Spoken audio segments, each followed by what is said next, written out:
여러분, 기도는 권능임을 믿으시죠? 그 권능이 나타나는 것이 어떻게 나타나냐 하면, 기도하는 자들은요,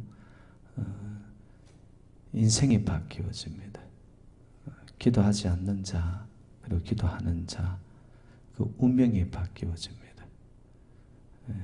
그래서 하나님께서는요, 기도하는 자, 그리고 기도를 시킴을 통하여서 그들의 인생을 바꾸어 놓는 것, 이것이 하나님의 방법이더라고요. 성경상에는 기도함을 통해서 그의 운명이 바뀐 자들이 수두룩합니다.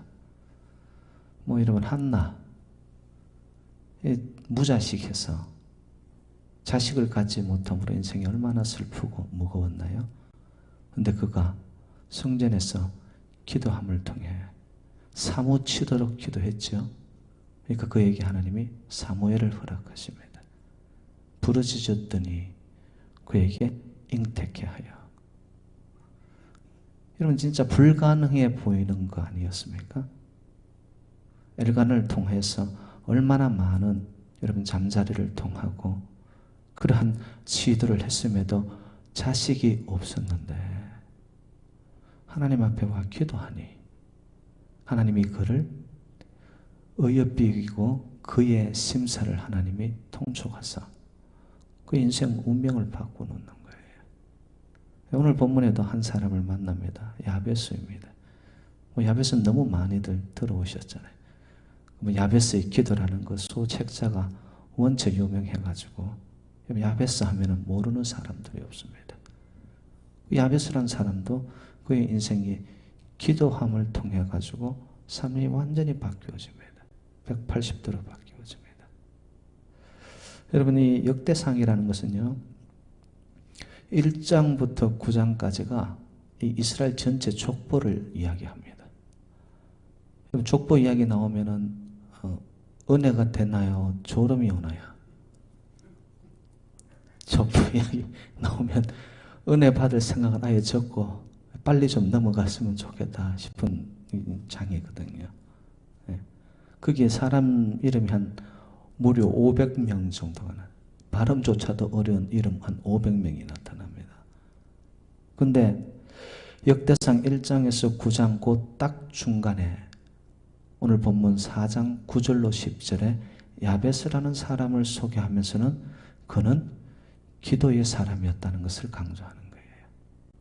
근데 놀라운 거는 야베스라는 사람이 그렇게 유명함에도 불구하고 성경 다른 곳에 나타나지를 않아요. 족보 이야기를 쭉 하다가 중간에 야베스를 소개하는데 야베스는 기도의 사람, 기도하였더라. 그리고 그의 운명이 바뀌었더라. 우리 시선을 확 끄는 거예요. 아, 그러면 이 성경을 읽는 저와 여러분들도 기도하면 우리의 인생도 바뀌어지겠구나. 바뀌어지겠구나. 여러분의 삶의 아픔이 뭐예요, 여러분? 무엇으로 인하여서 여러분의 삶이 무겁고 고통 중에 있나요? 여러분, 이 야베스의 이름의 뜻이 뭐냐 하면은 오늘 본문 9절에 나타납니다. 수고로 낳았다. 여러분, 어머니가 잉태해서 자식을 이렇게 해산하는데 고통을 갖지 않는 사람이 어디 있겠어요? 다 해산의 고통을 가지고 나타나잖아요.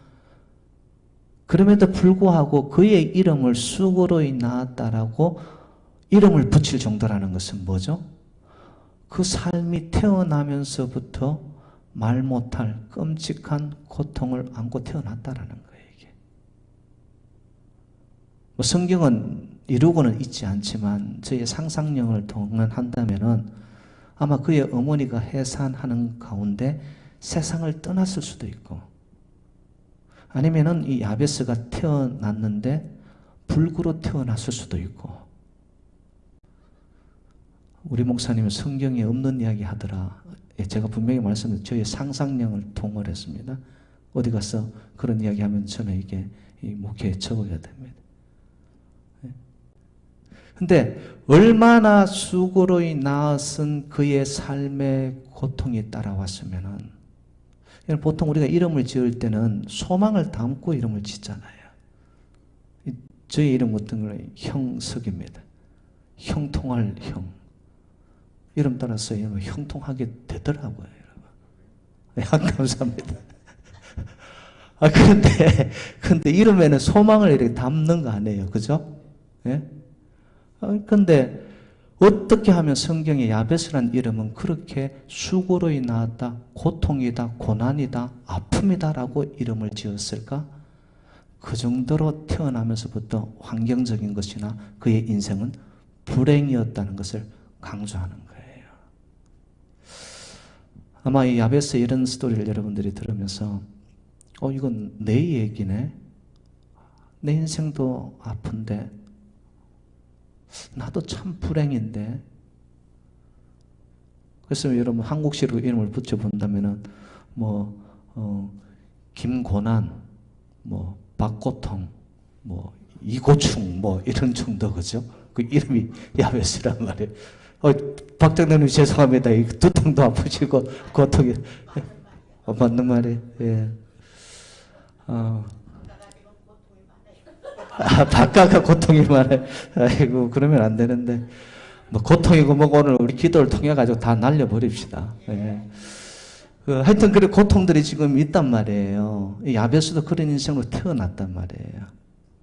근데 그 고통과 고난과 아픔과 수고로움이 그의 인생 계속되어졌느냐? 아니라는 것을 오늘 본문은 이야기하고 싶은 거예요.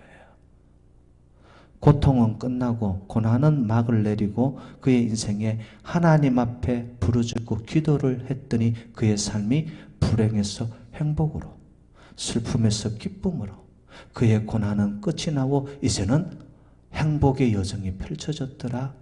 이것이 성경이 이야기하고 싶어 하는 거예요. 네. 그래서 여러분 오늘 그의 기도를 보면 이런 표현이 있습니다.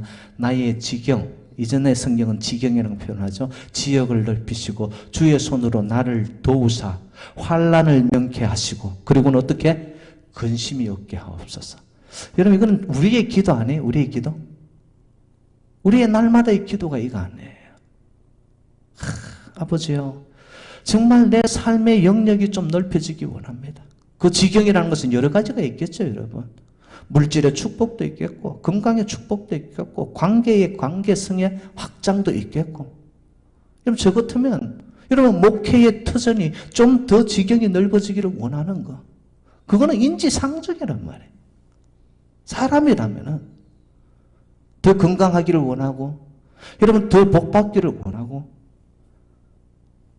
지경을 넓혀주시고, 하나님의 능한 손으로 나를 도우사, 환난을 명케 하시며 근심이 없게 해달라고. 이게 우리의 기도란 말이에요. 우리의 기도. 그 기도를 지금 야베스가 하는데 야베스는 도대체 이 기도의 출발의 근거가 어디에 있냐 이거예요. 뭘 붙잡았기 때문에 그가 이런 지경을 넓혀달라고, 나를 도와달라고, 환난을 명케하여서 근심이 없게 해달라고 이렇게 기도를 하고 있느냐? 오늘 본문에 보니까 10절에 야베스가 이렇게 표현합니다. 주께서 내게 복을 주시려거든. 여러분, 저와 여러분들이 믿고 있는 하나님이 복을 주시는 분임을 믿으십니까? 여기에 근거가 있는 거예요, 여러분. 하나님이 복의 근원이 된다라는 이런 말씀은 여러분, 우리 너무 많이 들어왔어요. 익히 알고 있는 거예요. 근데 여러분, 믿는 거하고 그 말씀을 믿는 거하고 그냥 기대를 가지는 것은 천지차이입니다. 히브리서 11장에 의하면 믿음은 바라는 것, 기대 아닙니까? 바라는 것들의 실상이 된다라고. 보지 못하는 것들의 증거가 된다라고. 저는 오늘 저녁에 여러분 우리가 기도할 때 하나님께서 우리에게 복 주시겠다라고 하는 하나님의 이 말씀의 약속을 여러분들이 믿음으로 붙잡고 엎드릴 수 있기를 주님의 이름으로 축복합니다. 그렇게 될 때 하나님의 이 약속과 말씀은요, 우리가 딱 붙잡으면은 하나님께서 어떻게 이루어주지 않을 수가 없단 말이에요. 왜? 하나님 거짓말 할 수가 없잖아요.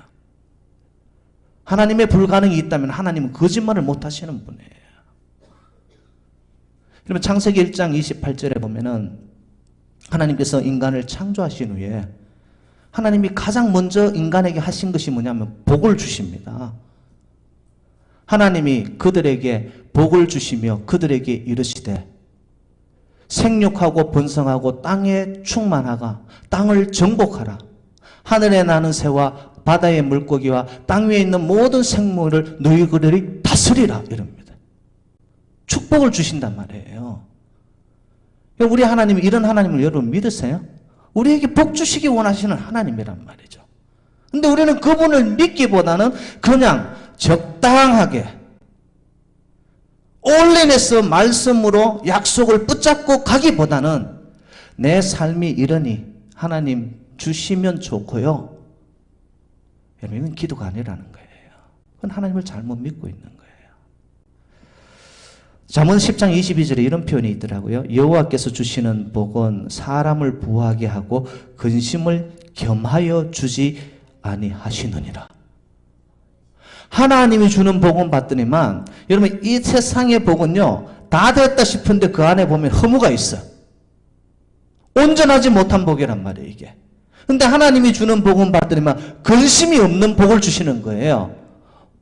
완벽한 종합 세트의 복을 우리에게 적절에 맞춤형으로 주시는 이가 하나님이시라는 거예요. 왜? 하나님은 저와 여러분들을 너무 잘 아시니까. 우리의 필요를 아시는 하나님이란 말이에요. 우리의 삶의 형편과 처지를 하나님이 먼저 알고 계신단 말이에요.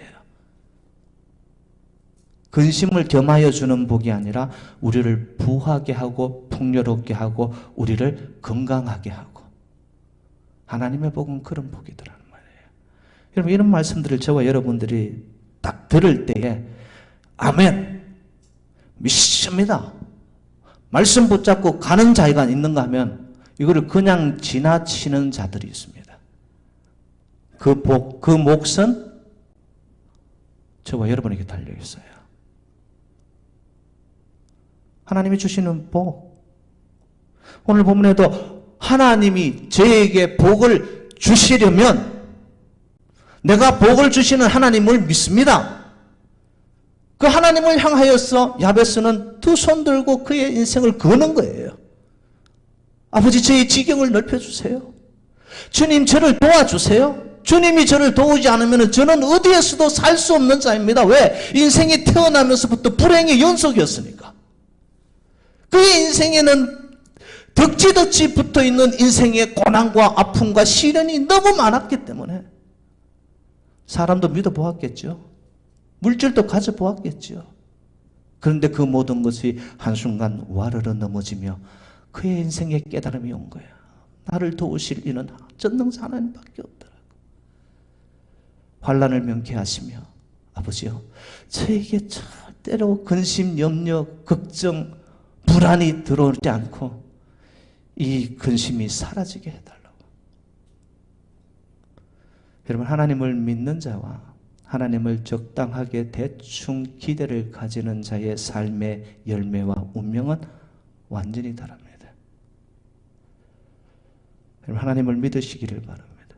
말씀을 붙잡으시기를 바랍니다. 기도할 때 그저 그렇게 여러분 하나님의 말씀에 대한 것이 확신이 없고 믿음이 없는 자는 오늘 여기에 같이 있어도요 은혜를 받는 게 달라요. 말씀 딱 붙잡고 야베스처럼 아버지 저를 도와달라고. 여러분 그렇게 나아갈 때 하나님은 우리를 외면하지 못해요. 거절하지 못해요. 왜? 말씀으로 우리에게 약속하신 그 하나님이시기 때문에. 여러분 은행에 자기 구자들 다 갖고 계시죠? 거기는 믿는 거예요. 거기는 약속이 된 돈이에요. 내 거니까. 그리고 거기에는 확실하게 내 권리가 있어요. 여러분 자기가 믿고 권리가 있는 것에 대해서는 당당하게 요구합니다. 여러분 은행 가서 내 어카운트에 얼마를 인출하는데 직원한테 내가 그걸 청구서를 내었어요. 근데 그 직원이 돈을 안 줘요. 여러분 어떻게 해요? 대충 하고 나옵니까? 한바탕 싸움 붙잖아요. 내 거니까. 여러분 하나님이 우리에게 복 주시고자 하는 것은 하나님이 우리에게 주신 축복이고 권리예요, 이게. 믿음이 있는 자는 그것을 내 것으로 붙잡는 자란 말이에요. 그러면 하나님 앞에 우리가 당당하게 요구하자는 거예요. 하나님이 주시면 말고 하나님 마음대로 하십시오. 여러분, 이게 아니고 말씀은 보니까 야베스는 그 하나님을 믿고는 하나님 앞에 철저히 딱 붙어버려요. 거머리처럼. 말씀하셨잖아요. 약속 지켜달라고. 여러분, 이것이 신앙의 기도의 열기와 기도의 끈기와, 기도는 언제까지 한다? 이루어질 때까지 하는 거예요. 이루어질 때까지. 대충 해보고 하다 말고 이게 아니더라는 것이죠, 여러분. 그 징기스칸 사람을 여러분 잘 아시죠? 징기스칸이 이런 말을 했더라고요. 집안이 나쁘다고 탓하지 말라. 나는 9살 때 아버지를 잃고 마을에서 쫓겨났었다. 그리고 가난하다고 탓하지 말라. 나는 들쥐를 잡아먹으며 연명을 했으며 전쟁이 나의 직업이었고 일이었다. 배운 게 없다고 탓하지 말라. 나는 내 이름 석자도 쓸 줄 몰랐으나 남의 말에 귀를 기울이면서 현명해지는 법을 배웠다. 너무 막막하다고 그래서 포기해야겠다고 말하지 말라. 나는 목에 칼을 쓰고도 탈출했고 뺨에 화살이 통과되어 죽었다가도 다시 살아났던 나였다. 적은 밖에 있는 것이 아니라 내 안에 있었다. 나 스스로를 극복하는 그 순간 나는 징기스칸이 되어 있었다. 우리는 하나님을 모르는 징기스칸은 한 인물도 자기의 불행, 자기의 한계를 넘었습니다. 그럼 우리에게 복 주시고 천지를 지으신 그 하나님이 나의 아버지라고 믿고 있는 저와 여러분들은 얼마나 신세 타령하고요, 팔자 타령하고요, 환경 탓하고 있는지 몰라요. 여러분, 우리에게 복 주시기 원하시는 하나님, 생육하고 번성하고 충만하고 정복하고 다스리라. 염려가 없는 복을 너희에게 주리라. 내가 너희를 부하게 하리라. 내가 너희를 형통케 하리라. 너희를 평탄케 하리라. 하나님의 말씀을 통하여 우리에게 그렇게까지 약속을 하시고 우리를 복 주시기 원하시는 하나님인데도 불구하고 우리는 우리 자신 스스로에 대해서 한계 안에 가두어 삽니다. 왜? 하나님을 믿기보다는 눈에 보여지는 현실의 것을, 현상의 것들 때문에 내 스스로를 묶어버립니다. 사랑하는 여러분들, 어떤 고통과 어떤 고난과 어떤 불행과 어떤 아픔을 여러분들이 안고 있습니까? 야베스는 끔찍하게 출생부터 그 고통이었지만 그의 인생은 복 주시기 원하시는 하나님을 향하여 믿고 믿음으로 간구하여 지경을 넓혀달라고, 도와달라고, 환난을 면케해달라고, 근심이 없게 해달라고 하나님 앞에 기도하였더니 오늘 10절 마지막은 이렇게 읽고 있습니다. 하나님이 그가 구하는 것을 허락하셨더라. 할렐루야. 구하면 하나님은 응답하세요. 구하라, 찾으라, 두드리라. 여러분, 이런 말씀들은 하나님의 하나님 되심을 우리에게 보여주시겠다는 하나의 보증수표란 말이에요. 이게 기도할 수 있는데, 우리에게 길이 열려 있는데 우리는 그 길을 마다하고 자꾸 주저하는 거예요. 아, 이래서 될까 저래서 될까, 내 스스로를 이렇게 가두어 놓는단 말이에요. 여러분 믿으세요. 우리의 하나님 째째하신 하나님 아니십니다. 우리 하나님 너무 광대하고 위대하신 하나님이세요. 그 하나님을 믿고 오늘 우리가 야베스처럼 함께 울부짖고 복 주시기 원하시는 그 하나님을 믿음으로 붙잡고 나아가 우리가 기도하면 여러분들의 지경이 넓어지고 하나님의 도움이 임하여 환난과 근심이 사라지는 역사가 오늘 우리의 심령에 충만하시기를 주님의 이름으로 축원드립니다. 우리 함께 기도하고